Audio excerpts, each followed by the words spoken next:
এইখানে প্রোডাক্টটি আছে অ্যাপ্রুভ করা নাই। আমি এখন এই প্রোডাক্টটির ভেতরে এডিট করে ঢুকলাম।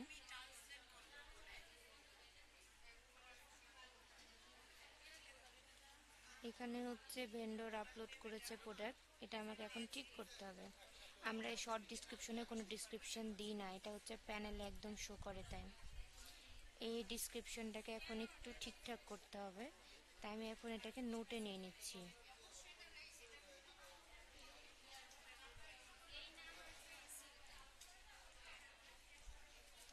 আমরা প্রোডাক্টের উপরে প্রোডাক্টের নামটা দিয়ে থাকি।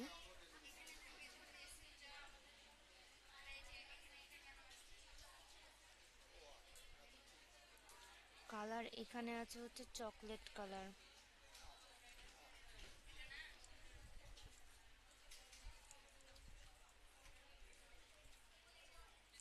চকলেট কালার দিয়ে দিলাম। বাকি নোট ঠিক আছে। এখন আমি জাস্ট এটাকে কপি করে নেব। কন্ট্রোল ভি ডান। এখন আমি এই নোট লেখাটা এটা হচ্ছে 10-এ হবে, 12-তে থাকবে না। এটার কালার করে নিতে হবে text colour orange.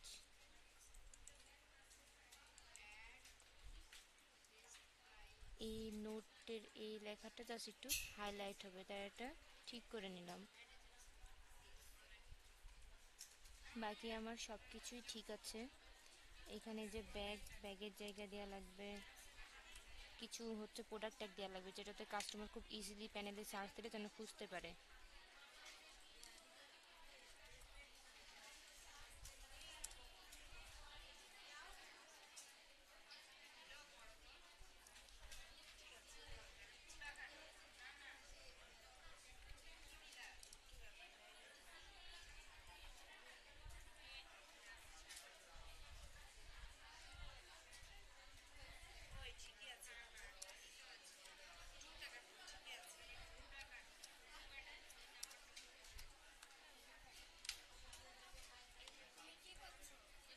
Delivery time inside outside দিয়ে দিলাম।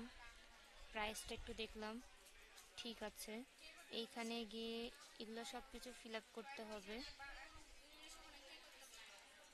শুধু বিকাশ ক্যাম্পিংটা থাকবে না।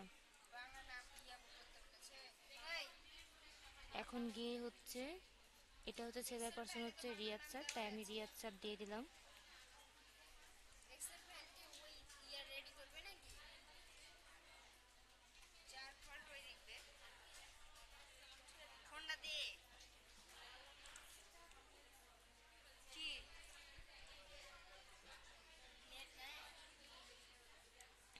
এখানে আমার এতটুকু কাজ শেষ।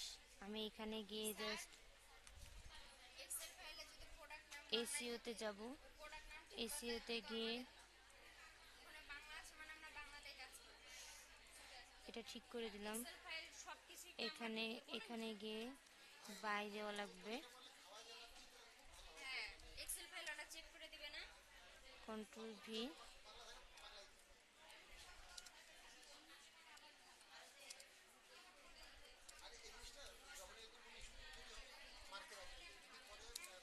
বাংলাদেশ। আর এইখানে একটা বড় নোট দিতে হয়, সেই নোটটা আমি জাস্ট একটু কপি করে নেব।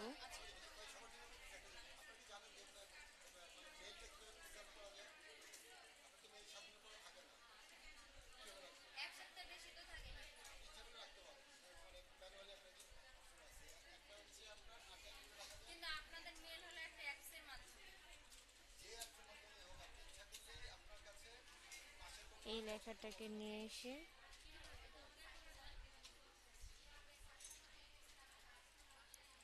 জাস্ট ঠিক করে নিলাম। এখন আমি এইখানে গিয়ে এটা কপি করব। পিকচারে আমি জাস্ট এটা বসাই দেবো। পিকচারে আমরা এই নামটাই দিয়ে থাকি।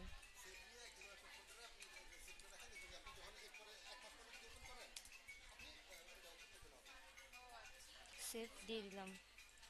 সেমভাবে আমরা